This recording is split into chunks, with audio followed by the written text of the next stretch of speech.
Welcome to Marathon Champions, the podcast where running legends Benji Durden, Bill Rogers, and Ron Tabb share their timeless wisdom on marathon training and inspire listeners with their wealth of experience. These champions continue to impact the running world today. That first year with Vince, I was training at Citrus, and he knew nothing more really than to throw me in with the guys and modify where needed.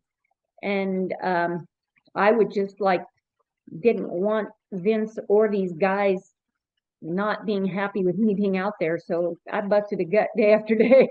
But I remember Vince, when I first met him, we sat in his office and he asked me what my goals were. And I had a hard time coming up with anything. You know, I love to run. I wanted to run fast. I wanted to run faster than I had before, but I didn't really hang any goals out there.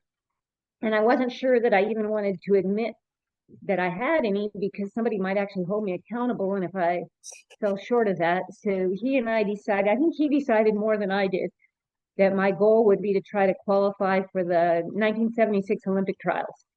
And back then, to get your way paid, you had to have, I think it would have been the Olympic qualifying time, it was 2:03.9. And so start training with that in mind to try to qualify for the Olympic trials, and went up to the West Coast Relays and ran 2:03.87, qualified for the trials, and needed a new goal. So the goal was to make it to the finals of the trials. So going in now, back then, and even up to 84, you had a national championship separate from the trials. After 84, the trials became the national championship. So the national championships were at UCLA, and decided to run the 1500, because if I could hit the qualifying time for the 1500, one of the events is at the start of the trials, the other is at the end, and Vince and I could have our way paid for the entire trials. So I did manage to do that. We went up to the trials, and in the first round of the 800, there were 16 girls, and you need 16 for a semifinal. So making the semifinals wasn't tough, but your time in the heats determined your heat placement for the semis. Made it to the finals and had a day off, and I tell you, the day of the final, I had nothing left. We were living in, we were staying in the dorms, tromping up and down the stairs. I had hay fever, and so we got to that final race, and not only did I get last, I got the famous DFL. I mean, I think I was coming on the straightaway when second to the last finished. I think I ran 2:12 in the final.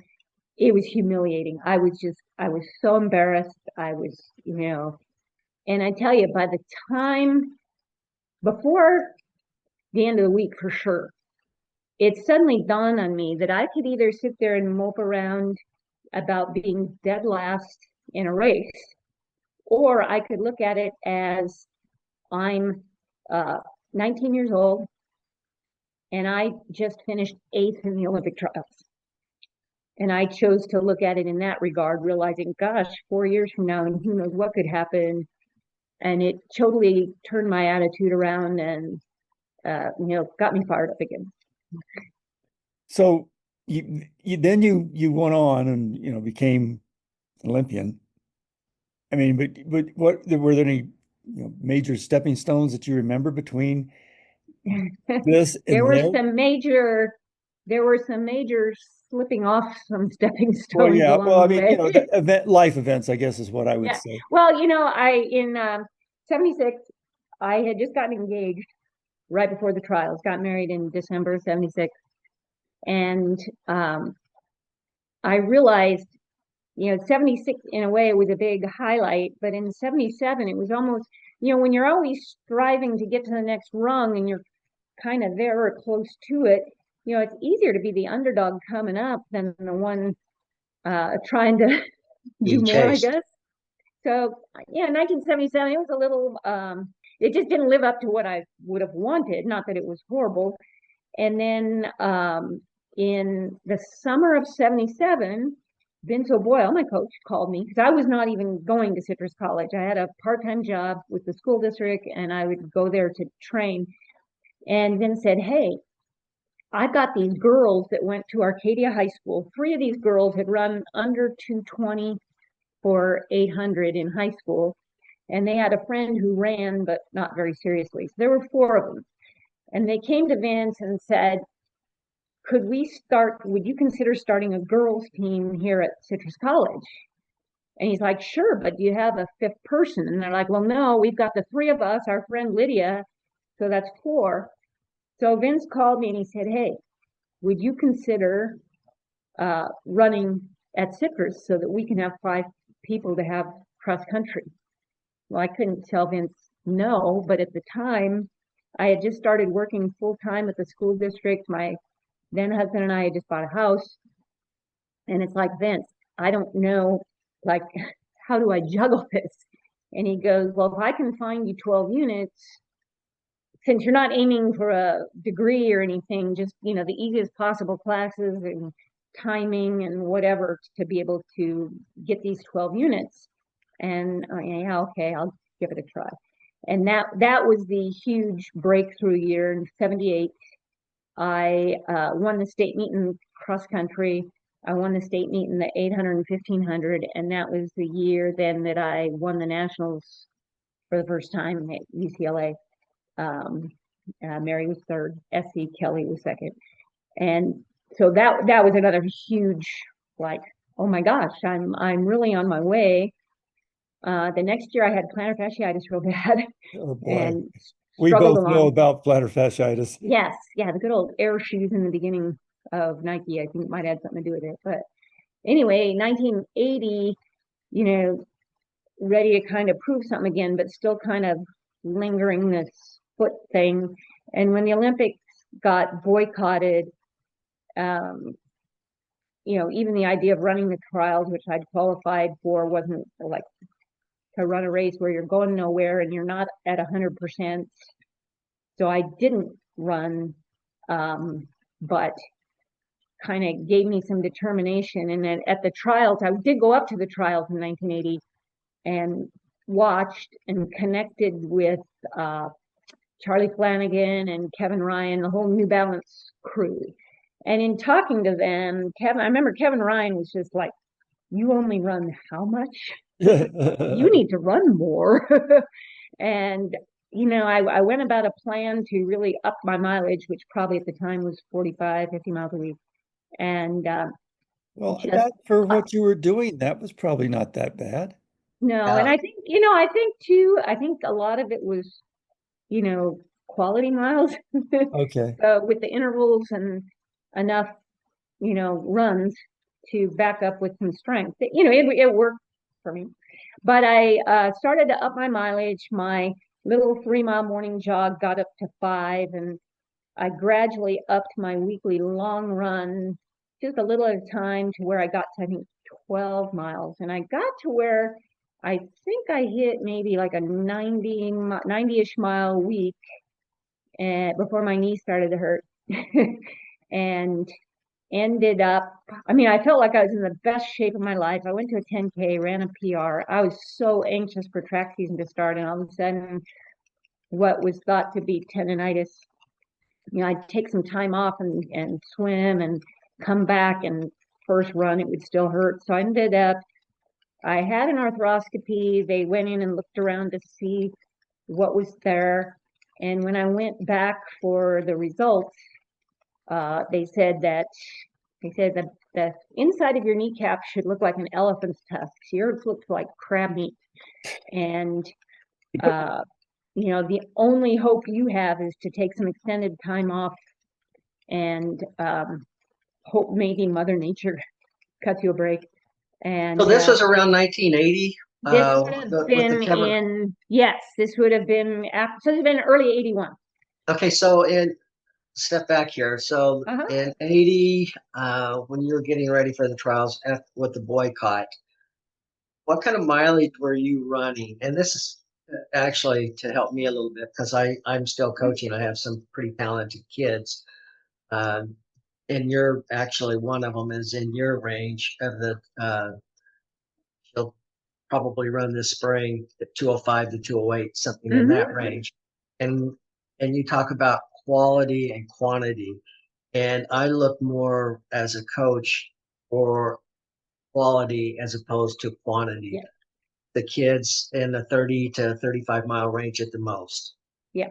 So And I think, that's why it's trying to get a feel yeah, for where you were at that with your and I training. think, you got to remember too, like in high school and even then when I was training in the 80s-ish, remember, it wasn't so much a participation sport. I mean, if you ran, it was because you wanted to race, not because you just wanted to participate and, and just run. And so if you weren't really competitive, like what was the point? And so for me, like from the time I started training with Vince, I'm guessing it was probably hovered at 50 miles a week. And that was with 2 runs a day. I would jog, well, not every day, but probably 4 days a week. I'd do a 3-mile, just shakeout run in the mornings. My long run would be an hour. But I think the big thing was when we got on we'd get on the track twice a week. And to me, I mean, those were intense. And I think part of my thing was anytime Vince, from the time I started training with Vince till the time I stopped training with Vince, it's like he would give me a workout and I was determined to beat it. Like whatever he wanted me to run, I was going to do better. I don't know. And some of the workouts seem like, oh, I don't even know if I can do that. But you'd start running and going, if he wants me to run 70-second quarters, I'm going to run 68. I don't, whatever. So I think, and the thing I tried to push with kids when I was coaching was, when you're in school, you prepare for tests. So like, for instance, if you're going to take an SAT test, you take practice tests, you study, you put in the work so that when you go to take the test, you're ready for it. And that was kind of the way I saw the track, and that was the way I tried to present it to kids, because so many of them didn't seem to want to hurt on the workout days. And I was like, these are your practice races. And so when I went, the other thing I never understood was people who didn't wear spikes in their interval workouts. I never got that. Now, if you were a 5K, 10K runner, that might be different. But, I would go to a track workout and I would do the same warm up as I would at a race. And then I would change into the spikes, the sweats would come off, and essentially you practice race. Mm-hmm. And so that's what when I talk about doing quality over quantity, I think that had a lot to do with it, just going into those workouts with that race mentality.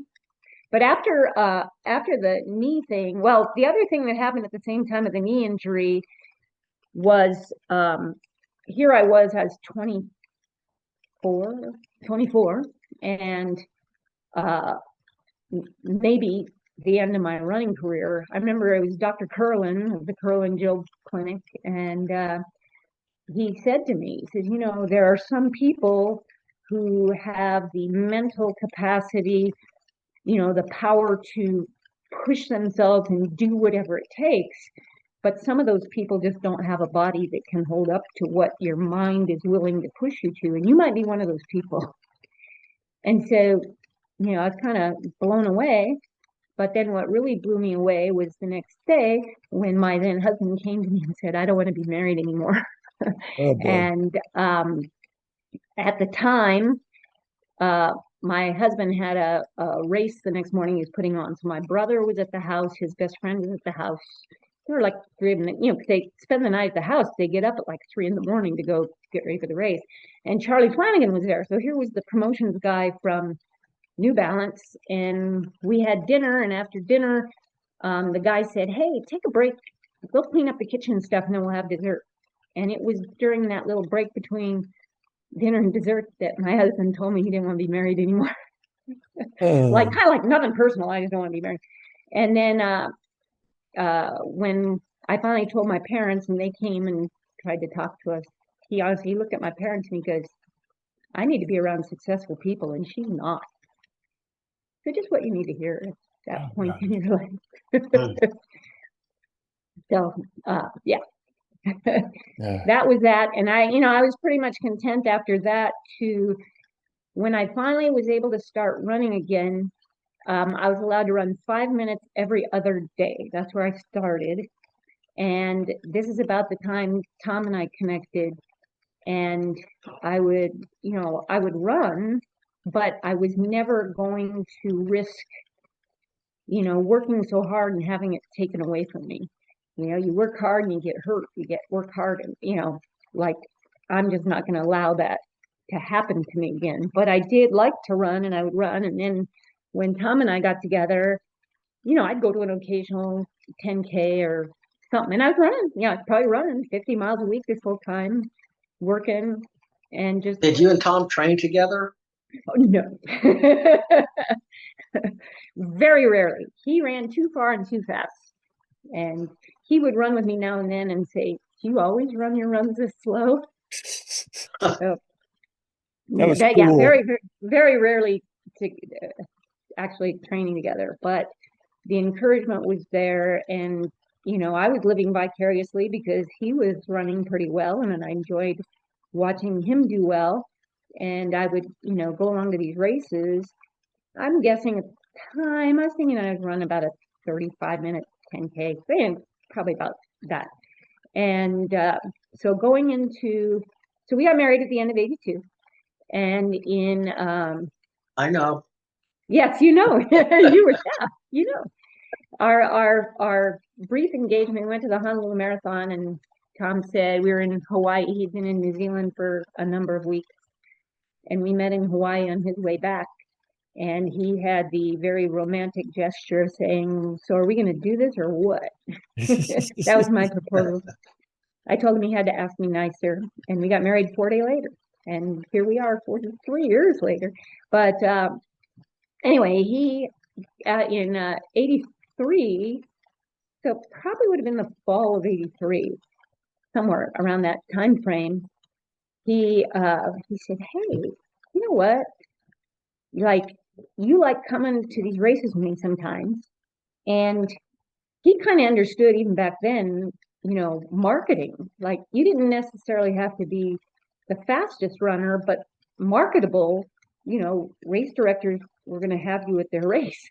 And he says, the Olympics are coming up in 84 and they're adding a women's 3,000 meters because, you're going to be 27 and, you're way too old to be running the 800 anymore,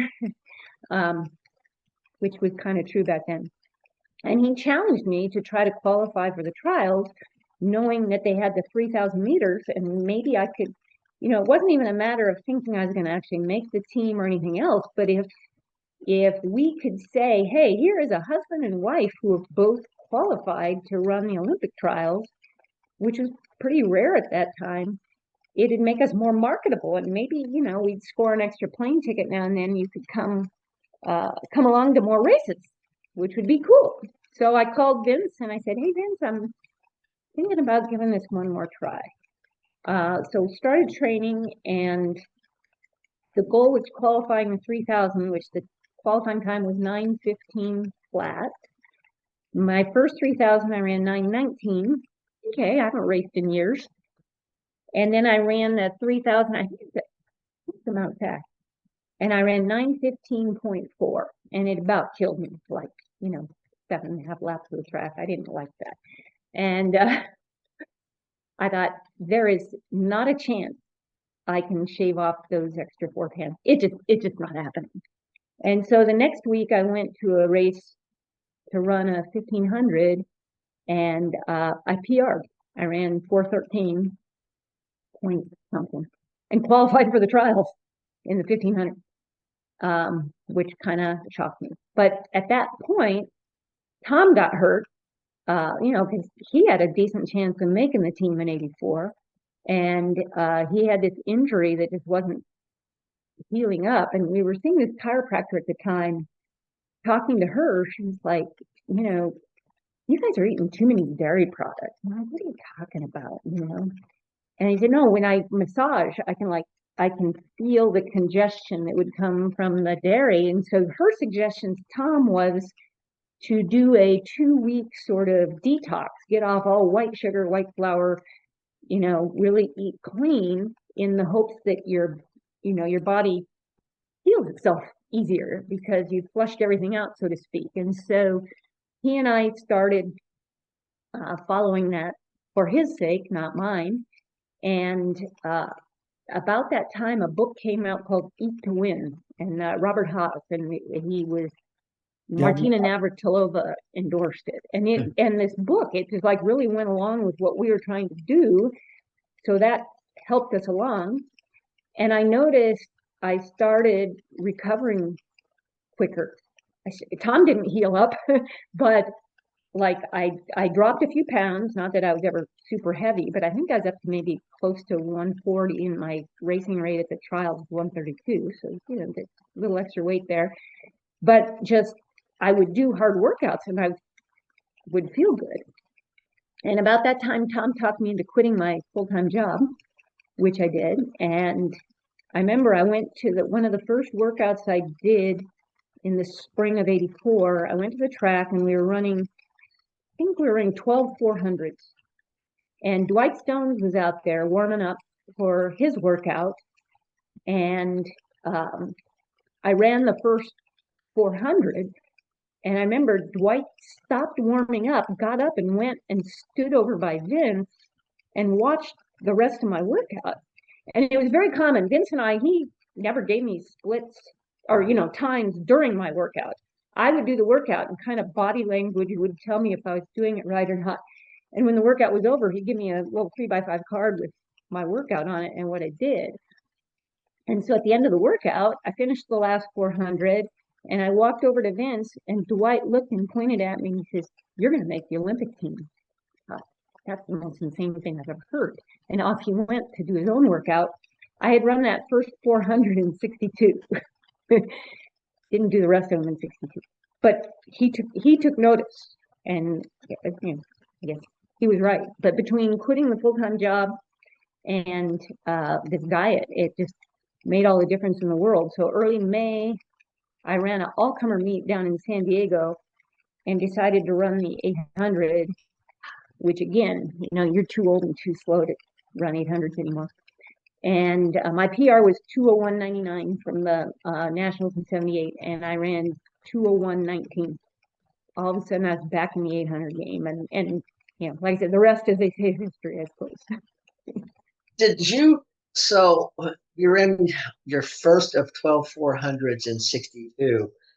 Did you not know that you want to do that at the end of a workout and not the beginning of a workout? Well, I did that. The last one I did again. It was the in-between ones that suffered a little bit. Well, but Ron, remember, she wasn't getting splits. She didn't know how fast. I know, but you got to be able to run by feel. Oh, absolutely. But it felt, and again, this was kind of new to me, to be at a workout feeling good.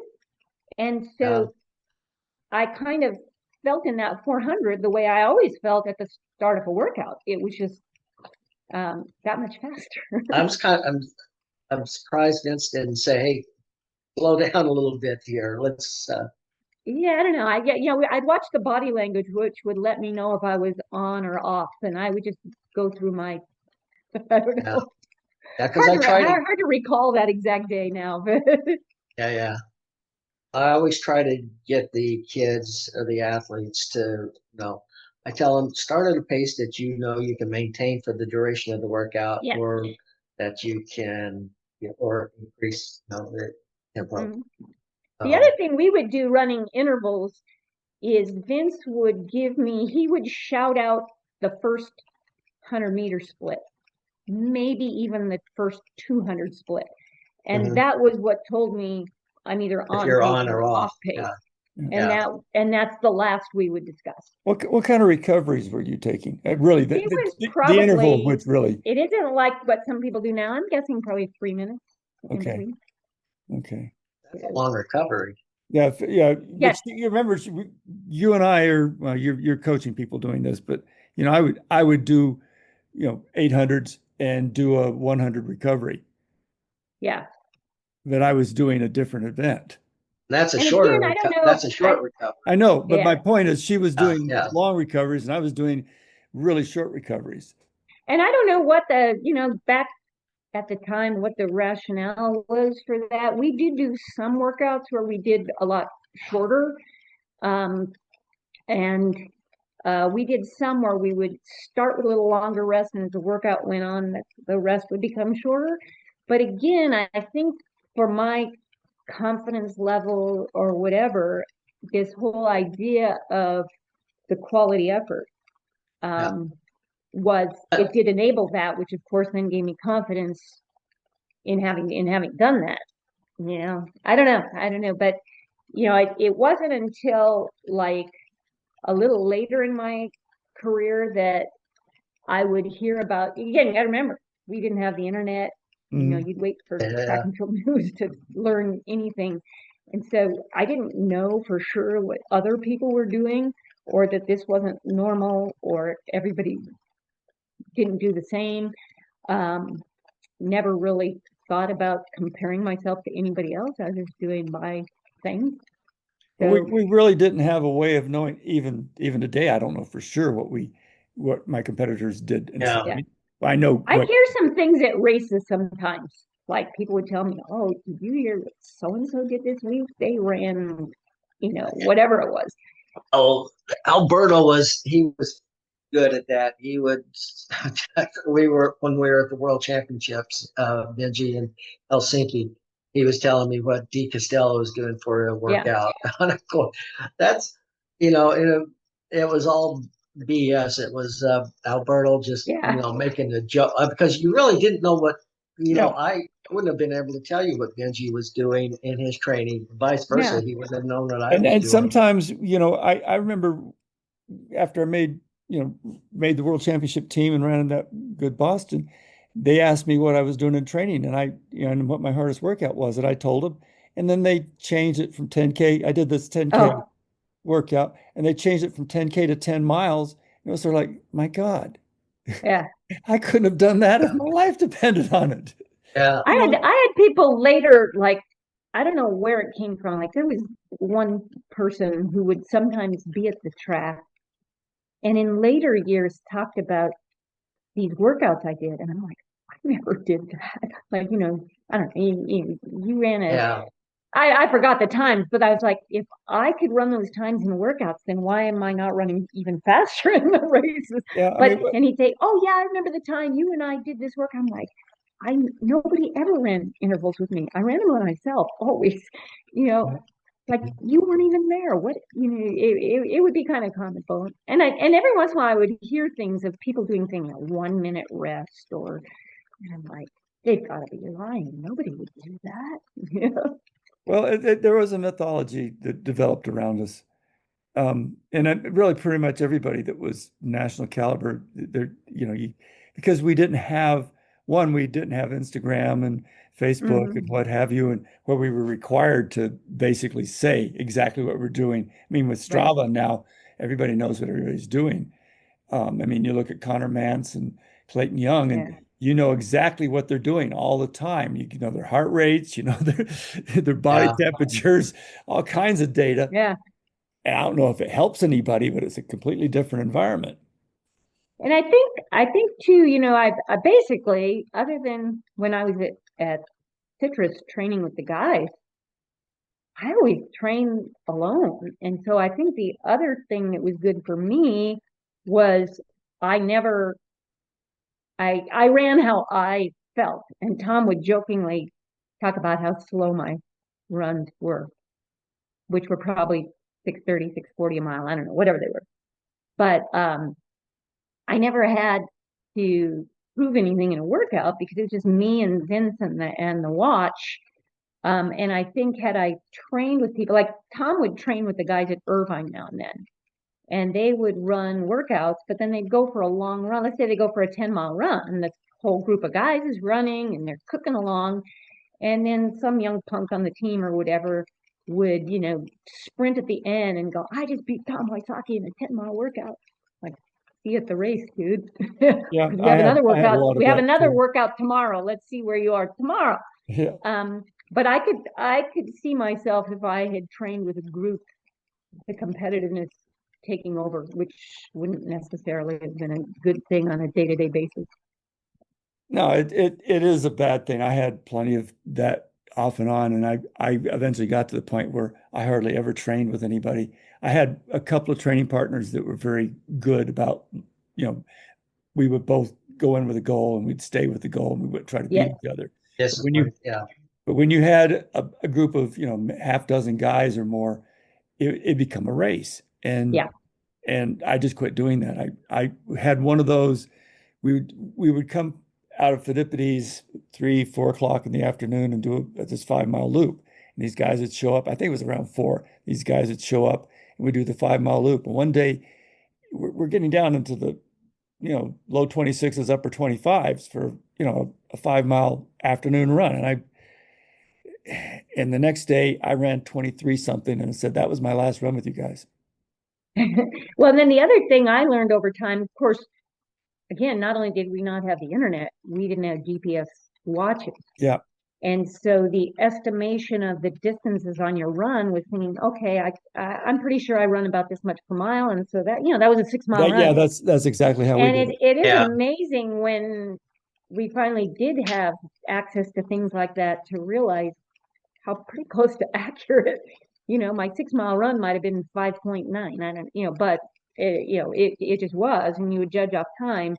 And I realized also that there were times I needed to not be wearing a watch.